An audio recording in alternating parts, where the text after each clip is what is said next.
하나님의 말씀을 봅니다. 로마서 12장 1절 2절.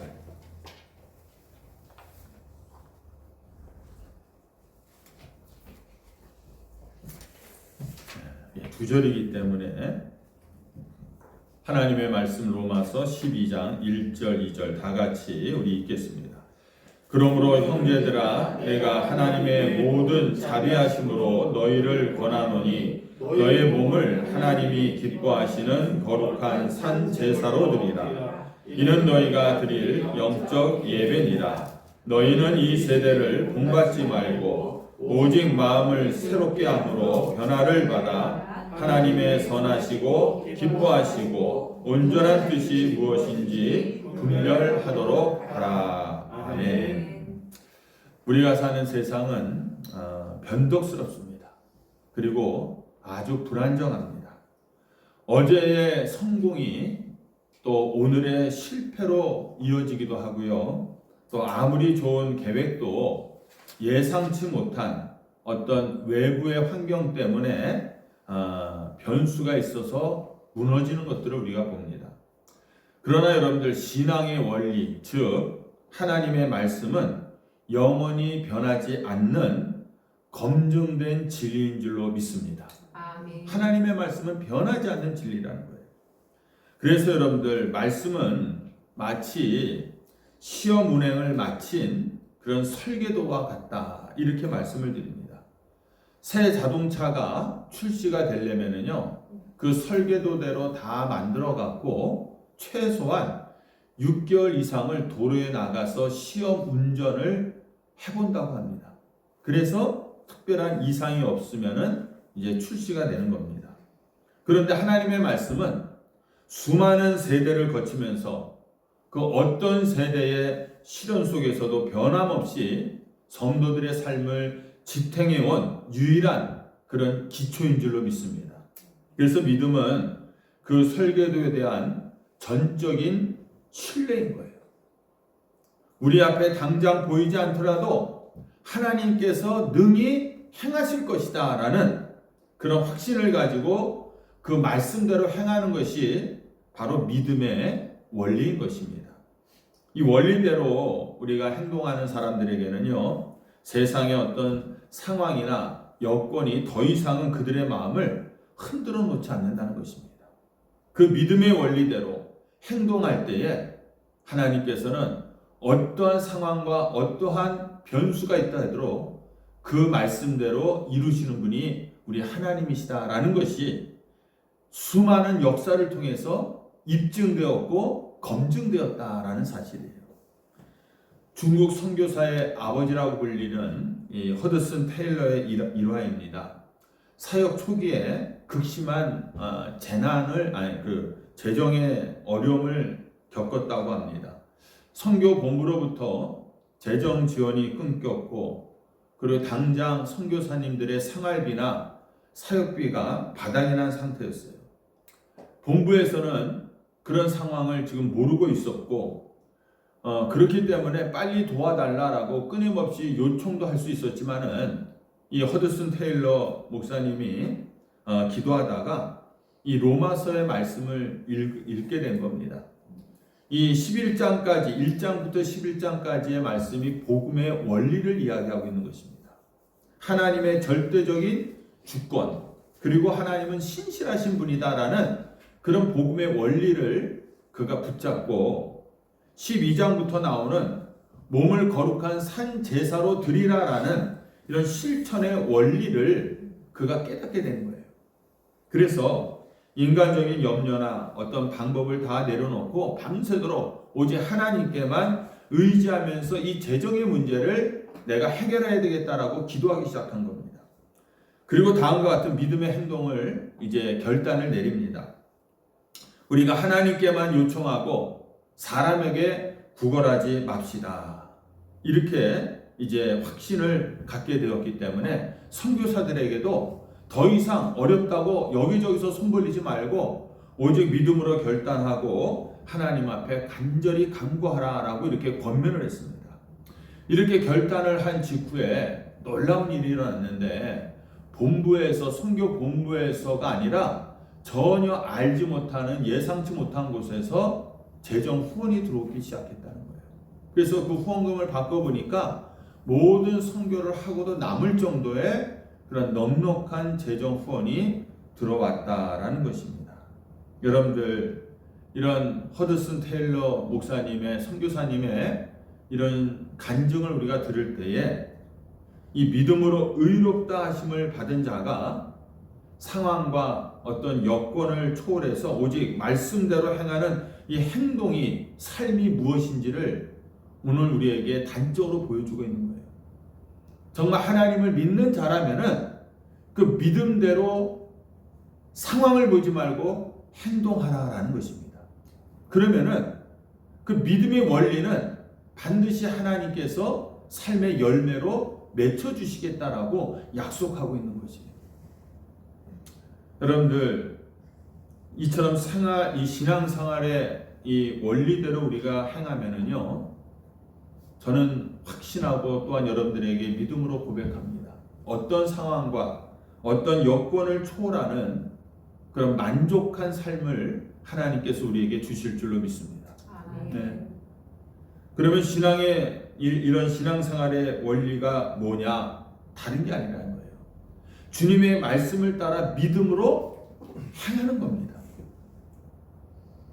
믿음의 원리대로 행하면은 이런 모든 상황을 하나님께서 초월해 주신다는 거예요.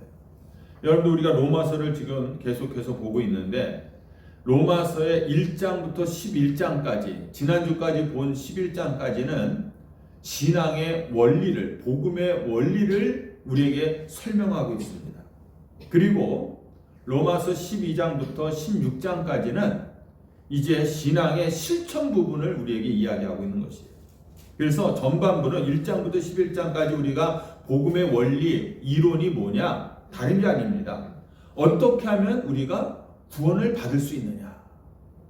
여기에 핵심은 뭡니까? 이신득이 오직 믿음으로만 우리는 구원을 받을 수 있다라는 것이 원리인 거예요. 믿음의 원리, 복음의 원리는 다른 게 아닙니다. 오직 믿음으로 우리는 구원을 받는 겁니다.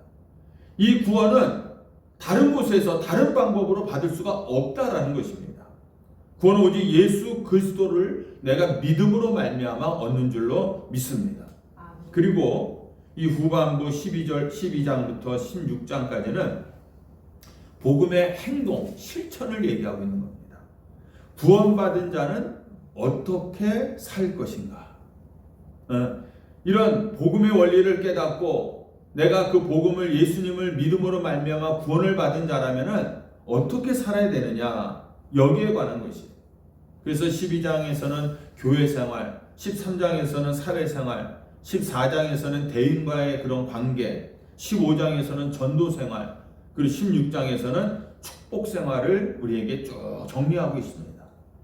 여러분들 그 중에서 오늘 이 본문 12장 1절, 2절이 후반전을 이끄는 주제인 것이에요. 1절 말씀을 다시 한번 우리가 읽어보겠습니다. 다 같이 시작. 그러므로 형제들아 내가 하나님의 모든 자비하심으로 너희를 권하노니 너희의 몸을 하나님이 기뻐하시는 거룩한 산 제사로 드리라. 이는 너희가 드릴 영적 예배니라. 여러분들 우리가 눈에 보이는 이 예배를 드리고 있잖아요. 이 예배도 물론 하나님께서 기뻐 받으시는 예배지만은 영적인 예배가 있다는 거예요. 이 영적인 예배가 뭡니까? 너희를 권하노니 너희 몸을 하나님이 기뻐하시는 거룩한 산 제사로 드리라. 이것이 너희가 드리는 영적인 예배다. 이런 얘기를 하고 있어요. 여러분들 이 예배자, 그 신앙인의 참 모습이 어떤 모습인지를 우리에게 지금 깨닫게 하고 있습니다. 여러분들 신앙은요, 다시 말씀해 예배는요, 마음으로 드리는 겁니다. 신앙은 마음으로 드리는 거예요.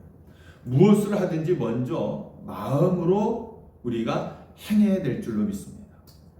어떤 일을 할 때 다른 사람이 시켜서 외부적인 어떤 압력이나 그런 것에 의해서 내가 행동하는 것이 아니라 내 마음에서부터 우러나서 우리가 행해야 된다. 이것이 신앙이다. 마음으로부터 이어지는 것이다. 그래서 여러분들 내 마음에서부터 우러나지 않는 행위는요, 다 가식적인 거예요. 허위고, 그리고 자기 기만인 겁니다. 나를 속이는 겁니다. 이런 우스운 이야기가 있어요. 영국의 한 수도사가 20년 동안 매일 아침이면은 정말 어김없이 오 전능하신 하나님이요, 전능하신 하나님이 하면서 기도를 드렸다는 것입니다. 그래서 하나님께서 어느 날 불현듯 그에게 말씀하시는 거예요. 오늘 아침에도 그 수도사가 눈을 뜨고 오 하나님이시여, 하나님 아버지시여 라고 이렇게 기도를 했더니 하나님께서 오냐 왜 이렇게 물어보셨다는 거예요. 그러니까 그 음성을 듣고 그 수도사가 어떻게 됐다고요? 깜짝 놀라서 심장마비로 죽었다는 거예요. 네. 이게 뭡니까 여러분들? 네? 이 수도사의 예화처럼요, 우리의 신앙이 그냥 습관적이고 의례적인 형식이 될 위험한 그런, 항상 그런 위험성이 존재하고 있다는 거예요. 그 수도사는 아침마다 오 하나님이시여 하나님이여 불렀지만은 정말 하나님께 예배를 드리고 하나님께 기도를 드렸다는 게 아니에요. 그냥 형식적으로 부른 거예요. 그러니까 정말 하나님이 응답하니까 깜짝 놀래갖고 심장마비로 죽지요. 응? 정말 여러분들이 하나님을 간절히 사모하고 간구하면서 주님 만나기를 원하면서 주님을 불렀을 때에 주님이 여러분들에게 응답하신다면, 말씀하신다면 얼마나 여러분들 감사하고 눈물이 나겠습니까? 심장마비로 여러분들이 죽겠습니까? 그게 죽일 일이냔 말이에요. 하나님을 만나는데. 하나님은요, 우리의 행위의 양보다 행위의 질, 다시 말해서 동기 아니면 그 중심을 하나님은 보시는 줄로 믿습니다. 오늘도 하나님께서는 이 시간 여러분들이 예배를 드린다고 하지만은 그 마음의 중심을 다 보고 계실 줄로 믿습니다. 마가복음 12장 30절에 보니까 내 마음을 다하고 목숨을 다하고 뜻을 다하고 힘을 다하여 주 너의 하나님을 어떻게 하라? 사랑하라. 이렇게 말하고 있어요. 이 구절은 우리의 모든 내적 자원을 다 동원해서 하나님을 사랑하라라고 명령하고 있는 겁니다. 그냥 대충 조금 열심히 조금 정성을 다해서 이렇게 얘기가 하는 게 아니에요. 목숨을 다하고 마음을 다하고 뜻을 다하고 힘을 다해요. 이렇게 하나님을 사랑하라는 거예요. 이게 어떻게 사랑하라는 걸까요? 그냥 내가 할 수 있는 모든 것을 다하여서 하나님을 사랑하라는 겁니다. 네. 여러분들이 누군가를 사랑할 때 그렇게 사랑하지 않습니까? 내 자식을 사랑할 때 우리가 그것보다도 어떻게 보면 더 하나님을 사랑하라 이렇게 이야기하고 있는 것이에요. 그러니까 목숨을 다하고 힘을 다하고 뜻을 다하고 생명을 다해서 드려지지 않는 예배, 그렇게 다하지 않고 드려지는 헌금, 그런 봉사는 결국은 뭐냐? 하나님이 볼 때는요, 위선인 거예요. 자기 기만인 겁니다. 나를 속이는 겁니다. 여러분들 사도행전 5장에 보면 아나니아와 삽비라가 하나님 앞에 전 재산을 드리겠다고 약속을 하고선 나중에 재산 반은 감춰놨다가 절반만 드렸다가 죽임을 당하지 않습니까? 그들이 속이려고 했던 것은요, 베드로 사람이 아니라 하나님을 속이려고 했던 거예요. 하나님을. 그렇기 때문에 여러분들 이 사건은 하나님께서 우리의 가장 마음속 깊은 곳, 그리고 재산 여부가 아니라 내 마음의 중심을 꿰뚫어 보고 계시다라는 강력한 경고를 우리에게 하고 있는 거예요. 너가 아무리 여기 나와서 목사님들이 볼 때, 또 사람들이 볼 때는 경건하고 아름답고 좋은 모습으로 예배를 드리고 있지만은 나는 너의 겉모습이 아니라 너의 중심, 마음, 속마음을 본다. 지금 너가 나에게 집중하고 있는지 아니면 딴 생각하고 있는지 그 속마음을 하나님께서는 보고 계시다라는 것을 이 아나니아와 삽비라의 사건을 통해서 우리에게 경고하고 있는 것입니다. 요한복음 4장 24절에서 하나님은 영이시니 예배하는 자가 신령과 진정으로 예배할지니라 이렇게 얘기하고 있잖아요. 여러분들, 신령이라는 것은 성령의 도움을 받는 겁니다. 그 진정이라는 것은 진리 안에서 내 마음의 중심, 그리고 영적인 진실함으로 우리가 주님 앞에 나아가야만이 그 주님을 만날 수가 있다는 거예요. 여러분들 주님 만나기를 우리가 늘 원하지 않습니까? 주님의 응답을 우리가 늘 받기를 원하지 않습니까? 그러기 위해서는 내가 진심을 다하여서 정말 성령의 인도하심을 다하여서 목숨을 다하고 뜻을 다하여서 하나님 앞에 나아가야만이 그 하나님을 만나게 된다는 거예요. 가식적으로 하나님 이름 불렀다가 하나님이 정말 만나주면은 심장마비로 죽는다니까요, 여러분들도. 그러므로 여러분들, 나는 지금 교회에서 봉사하거나 기도할 때요, 다른 사람이 나를 어떻게 볼까? 이거를 내가 더 의식하는가? 아니면은 하나님께서 내 마음을 정말 기쁘게 받으실까? 이것을 나는 의식하는가? 어떤 것을 내가 의식하고 주님 앞에 나와 일하는지를, 예배드린지를 보시길 바랍니다. 여러분들, 진심으로 드리는 예배는요, 후자에 초점이 맞춰져야 될 줄로 믿습니다. 하나님이 지금 나를 정말 기쁘게 받으시는가? 그리고 여러분들, 신앙은요, 마음을 드리는 것뿐만 아니라 우리의 몸을 드리는 겁니다. 우리의 헌신과 우리의 순종을 드리는 거예요. 구원의 은혜를 깨닫은 자에게 나타나는 여러분들 필연적인 반응이 하나님 앞에 헌신인 겁니다.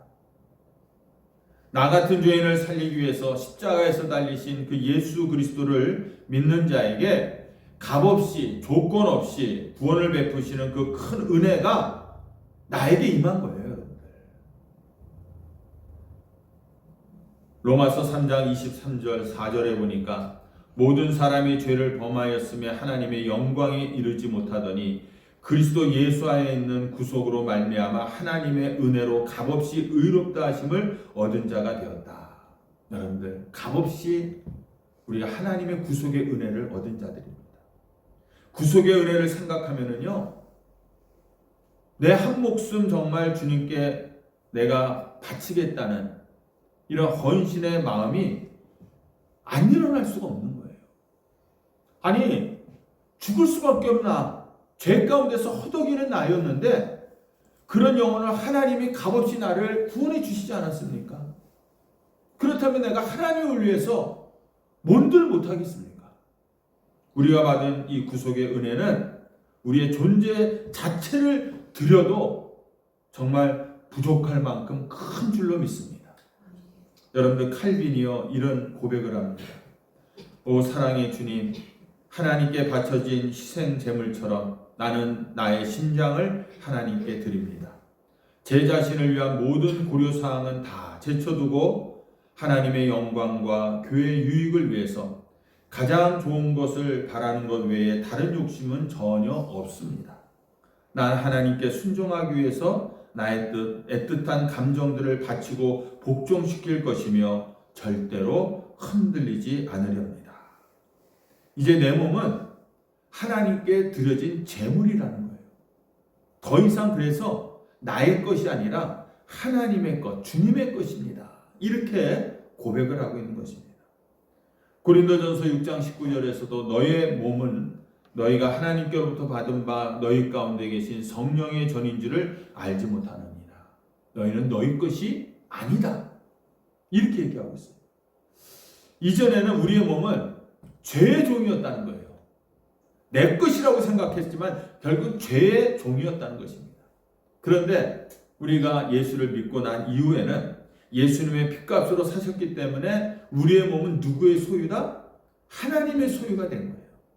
그리고 이제는 내 안에 성령이 거주하시는 성전이 되었다라는 것입니다. 우리의 몸이 거룩한 성전이 되었다는 거예요. 이렇게 칼빈의 고백처럼요, 몸을 드린다라는 것은요, 내 심장, 내 의지, 내 감정, 내 시간, 에너지, 재능의 모든 나의 소유권을 하나님께 넘긴다는 의미가 있는 거예요. 하나님께 넘기는 겁니다. 이것이 곧 살아있는 희생을 얘기합니다. 산제사로 드려라, 산제물이다 라는 얘기가 나의 모든 소유권을 하나님께 넘겨드리는 것입니다. 더 이상 그래서 내 욕심대로 내가 몸을 쓰지 않는 겁니다. 오직 주님의 기쁨을 위해서 내가 오늘도 사용하겠다 이렇게 결단하는 것이 내가 하나님 앞에 내 몸을 드리는 겁니다. 그리고 신앙은요, 결국은 마음을 드리고 몸을 드리고 나의 삶을 드리는 것입니다. 내 삶을 하나님 앞에 드려야 된다는 것이에요.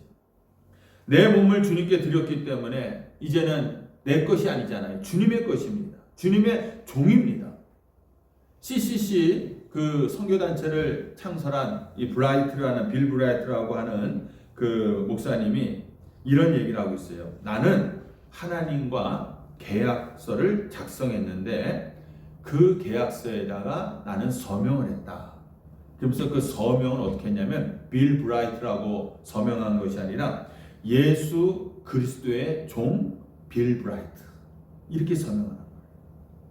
이제는 이 서명했기 때문에 예수 그리스도의 종이라고 나는 서명했기 때문에 이제는 내 뜻이 아니라 나는 모든 것을 주님 뜻대로 하겠다. 그리고 내 욕심대로가 아니라 모든 것을 다 성령의 인도를 따라서 이제는 하나님이 기뻐하시는 삶을 나는 살겠다라고 서명한 겁니다. 여러분들, 우리가 12월 9일날 다 마치고 마지막에 그 1000번째 감사 노트에다가 맨 끝에다가 여러분들 서명을 하시기 바랍니다. 뭐라고요? 어떻게 서명한다고? 예수 그리스도의 종 김우진 장로. 네. 이렇게 서명하시라는 거예요. 네. 이렇게 여러분들 빌브라트의 서명처럼 예수 그리스도의 종이다라고 서명한 것처럼 우리의 정체성은 이제는요 예수 그리스도의 종입니다. 네.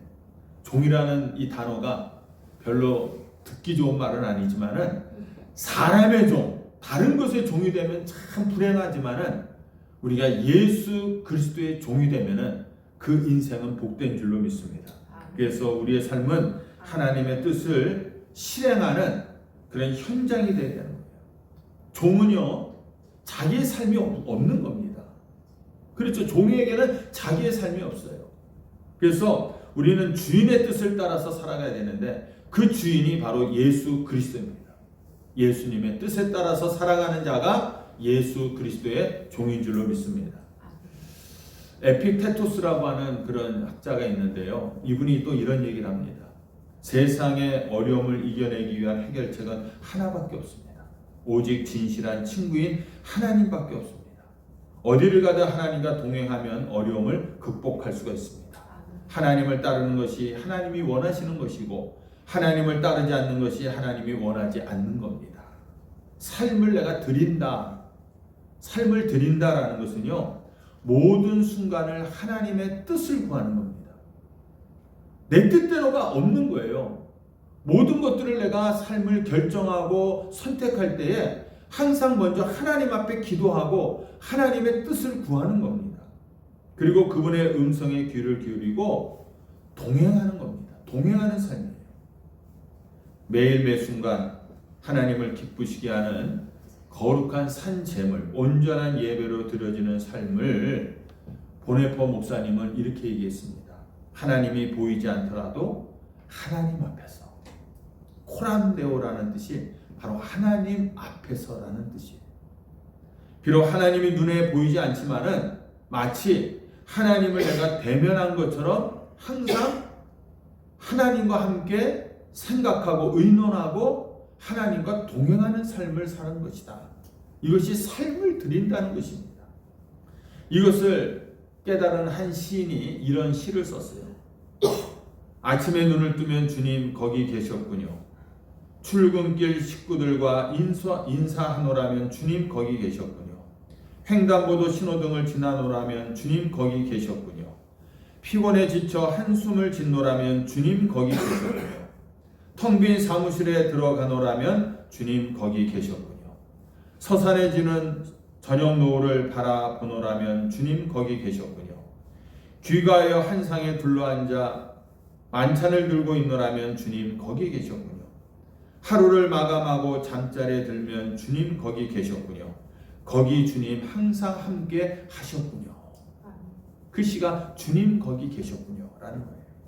여러분들 직장과 가정과 학교와 운전 중에 잠자리 들 때까지 주님 거기 계셨군요라고 고백할 수 있는 그런 삶의 모습이 우리에게 있어야 될 줄로 믿습니다. 그래서 여러분들 참된 신앙은요, 결국 내 몸을 하나님께 드리고 내 마음을 하나님께 드리고 나의 삶을 하나님께 드리는 것입니다. 이것이 바로 오늘 하나님 우리에게 간절히 원하시고 기뻐하시는 거룩한 산제사다라는 것입니다. 그러면 현실적으로 이러한 삶이 가능할 것이냐? 원리가 그렇다면 그 본문의 2절에서 그 해답을 이렇게 제시하고 있습니다. 자, 2절 한번 읽습니다. 시작. 너희는 이 세대를 본받지 말고 오직 마음을 새롭게 함으로 변화를 받아 하나님의 선하시고 기뻐하시고 온전하신 뜻이 무엇인지 분별하도록 하라. 먼저 여러분들 이 세대를 본받지 말아요. 무슨 얘기입니까? 이 세상의 틀을 거부하라는 거예요. 이 세상의 틀을 거부하라는 거예요. 이 세대는 단순히 어떤 한 시대를 얘기하는 것이 아니라요, 하나님을 대적하고 영원한 진리보다는 세상적인 일시적인 가치를 추구하는 그런 가치관, 그런 문화, 이런 흐름의 전체를 얘기하고 있는 거예요. 이 세대를 본받지 말라라는 겁니다. 어떻게 보면 여러분들, 우리 예수 믿는 사람들은 이 세상의 유행에 너무 민감해서도 안 된다는 거예요. 이 세대를 본받지 말라라는 그 의미에 이런 부분들도 포함이 되어 있는 겁니다. 그리고 이제 세상의 가치가 어떻게 변했습니까? 모든 것들이 이제 틀에 본받는다라는 것은 틀에 박히다, 유행을 따라간다라는 의미인데, 지금 가만히 보면 세상의 틀이 다 돈이 지배하는 세상 아닙니까? 그렇잖아요. 돈이 진리처럼 보여지고 있어요. 또 모든 것들이 성공 위주의 세상, 그리고 이기주의, 그리고 어떤 순간적인 기쁨, 쾌락, 즐거움, 이것이 어떤 세상의 틀로 고정되고 있다는 것입니다. 이 세상과 똑같은 모양으로 살아서는 안 된다라고, 본받지 말라라고 우리에게 경고하고 있는 것이에요. 여러분들 실제적인 그런 적용으로 우리가 생각해 보면은, 직장에서 우리가 생활해 보면은 모든 것들이 능력주의입니다. 능력만 있으면은 과정은 다 무시하는 이런 세상에 정직하지 못한 태도들을 우리가 거부할 수 있다는 것입니다. 하나님의 그런 영광을 위해서 내가 손해를 보더라도 정직으로 성실로 일할 수 있는 그러한 각오가 우리에게 있어야 된다는 거예요. 세상 사람들이 다 이 길로 가기 때문에 나도 이 길을 따라가는 것이 아닙니다. 우리 예수 믿는 사람들은 여러분들 좁은 길을 걸어가야 되는 거예요. 여러분들 죄송하지만 목사가 왜 특별히 하나님 앞에 선택받은 사람이라고 생각합니까? 물론 다 선택받은 백성이지만 얼마든지 세상적으로 우리가 출세할 수 있고 세상 길로 갈 수 있지만은 그걸 포기하고 목회자로 들어온 거 아닙니까? 그렇기 때문에 목회자가 세상적인 것을 추구하면 그때부터 타락하는 거예요. 내가 더 편하게 살 수 있고 내가 더 많은 것을 가질 수 있어도 목회자는 스스로가 그것을 포기하고 절제해야 되는 겁니다. 이것이 목회자의 길을 걸어가는 자의 올바른 그런 모습인 거예요. 마찬가지로 여러분들, 우리 성도님들도 내가 세상적으로 더 잘 될 수도 있어요. 이런 방법 저런 방법을 다 동원할 수도 있어요. 그러나 그 방법이 하나님이 보실 때에 옳은 것이 아니라면은 우리가 그것을 포기할 수 있어야 되는 거예요. 이것이 이 세대를 본받지 않는 겁니다. 그리고 우리에게 뭐라고 말합니까? 마음을 새롭게 함으로 변화를 받으라. 여러분들, 사도 바울이 우리에게 이제는 소극적인 어떤 대응이 아니라 적극적인 변화를 우리에게 명령하고 있어요. 변화라는 게 뭡니까? 내면의 본질이 완전히 바뀌는 걸 말합니다. 쉽게 해서 거듭나는 거예요. 예수님께서 변화산에서 그 모세와 엘리야와 함께 변화된 모습으로 다 딱 나타나셨잖아요. 그때 사용했던 단어와 동일한 단어가 이 단어입니다. 변화라는 거. 네. 변화를 받으라. 이 얘기는 뭡니까? 너희들도 예수님처럼 완전히 새 사람으로 변화를 받아야 된다. 이런 거예요. 이 얘기를 하고 있는 거예요. 예를 들면 이겁니다. 애벌레가 나중에 뭐로 변합니까? 나비로 변화되잖아요. 애벌레하고 나비는 전혀 다르잖아요. 완전히 새롭게 변화된 건 나비 아닙니까? 우리가 마음으로 새롭게 함으로 변화를 받는다는 이 얘기는 완전히 다른 내가 되어야 된다는 것입니다. 과거의 나의 모습이 되어서는 안 된다는 것을 지금 우리에게 명령하고 있다는 것이에요. 이 마음이 하나님의 말씀과 성령으로 새롭게 되어야 될 줄로 믿습니다. 네. 우리의 가치관, 판단, 기준, 태도가 근본적으로 바뀌는 삶의 열매로 나타나야 된다는 것이에요. 그런데 여러분들 이게요, 변화를 받아야 되는데 다 변화받고 싶지요. 내 힘으로 안 되는 거예요. 중요한 것은 다 변화를 받고 싶은데, 다 거듭나고 싶은데 이게 내 힘으로 안 되는 거예요. 그래서 여러분들 성령님과 함께하는, 우리 동행하는 그리스도인이 되어야 될 줄로 믿습니다.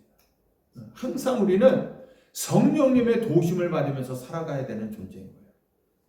성령님께서 내 안에 역사하실 때 내 힘으로 안 되던 그런 새로운 변화가 우리 안에서 일어날 줄로 믿습니다. 근데 여러분들 오해하지 마세요. 그러면 성령님이 임하시면 한순간 내가 확 변화되느냐? 이런 변화가 얘기하는 거 아니에요. 물론 그런 일시적인 어떤 순간적인 변화도 일어날 수 있습니다. 그러나 오늘 말씀하신 것처럼 마음을 새롭게 함으로 변화를 받는다는 것은요, 내가 오늘도 하나님 앞에서 날마다 무릎 꿇고 기도하며 또 내 삶을 변화되기 위해서 열심히 말씀대로 살려고 노력하는 그런 삶을 통해서 내 자체가 변화되는 줄로 믿습니다. 한순간에 변화되는 그런 변화를 우리가 요구하고 있는 것이 아니에요. 미국의 역사상 최고의 부자였다고 하는 이 록펠러, 지금 뭐 따지면은 뭐 빌 게이츠나 아니면은 뭐 다른 부자들이 많이 있죠. 근데 산술적으로 이렇게 따지면 그 당시 때 화폐 가치로 따지면은 어마어마한 부자였다는 것입니다. 그런데 이 부자가 성공할 수 있었던 것은 여러분들 숨은 비결이 있었다는 거예요. 뭐냐? 무엇보다도 이 록펠러는요, 어릴 적부터요, 8살 때부터 용돈을 받으면은 그 용돈에서 하나님 앞에 11조를 드릴 만큼 아주 독실한 크리스찬이었다는 겁니다. 그래서 그의 어머니, 독실한 그의 어머니의 신앙에 조언을 받아갖고 그가 신앙을 성장했는데 그 어머니의 유언을 남기고 돌아가셨어요. 근데 그 유언이 뭐냐면요, 그래서 대단한 어머니인 거예요. 10가지에 꼭 너가 신앙 하나님 앞에서 지킬 것을 10가지를 주셨어요. 첫째, 하나님을 친아버지로 섬겨라. 둘째, 목사님을 하나님 다음으로 섬겨라.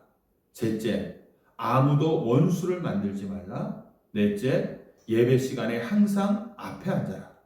다섯 번째, 오른쪽 주머니는 항상 11조 주머니로 해라. 주일 예배는 본교에서 드려라. 아침에 목표를 세우고 기도하라. 남을 도울 수 있으면 힘껏 도와라. 아침에는 하나님의 말씀을 꼭 읽어라. 잠자리에 들기 전 하루를 반성하고 기도하라. 다시 한번 알려드릴까요? 여기서 제가 꼭 하고 싶은 말들. 목사님을 하나님 다음으로 섬겨라. 또 예배 시간에 항상 앞에 앉아라. 아무튼 여러분들 이 10가지 계명이 있는데 이 계명을 이렇게 쭉 보면은요, 단순한 계명입니다. 그렇잖아요. 단순한 계명 같지만은 근데 결코 쉽게 실천할 수 있는 일은 또 아닌 거예요. 여러분들에게 거창한 목표를 세우라는 얘기를 하는 것이 아닙니다. 우리가 거창한 목표를 세워야만이 거기서 성공을 하는 것이 아니에요. 단순한 어떤 실생활에서의 목표들을 실천할 수 있는 자가 결국은 신앙생활에서도 성공하게 된다는 걸 보여주고 있는 거예요. 여러분들 하나님을 친아버지로 섬겨라. 꼭 본예배를 드려라. 앞자리에 앉아라. 요 작은 실천들이지만은 이런 것들을 하나하나 실천할 때에 성령이 역사하시는 줄로 믿습니다. 그래서 그 사람이 변화되는 거예요. 이 어머니의 유언대로 이 10가지를 열심히 섬기려고 실천하려고 노력하다 보니까 록펠러가 성령의 역사하심을 그가 경험하고 완전히 변화된 사람으로 그가 살아갈 수가 있었다라는 것입니다. 그렇다면 여러분들 어떻습니까? 이제라도 모두 우리가 행동하는 그리스도인이 되시기를 주님의 이름으로 축원합니다. 네, 행동하는 그리스도인. 어디서 무엇을 하든지 성령의 도우심과 인도하심을 받아서 여러분들의 삶 자체가 예배가 되기를 원합니다. 정말 살아가는 삶이 하나님을 기쁘시게 하고 하나님과 동행하고 하나님과 함께하는 그런 하루하루가 되기를 주님의 이름으로 축원합니다. 그러면 진정 여러분들도 형통하고 승리하는 그런 인생을 살게 될 줄로 믿습니다.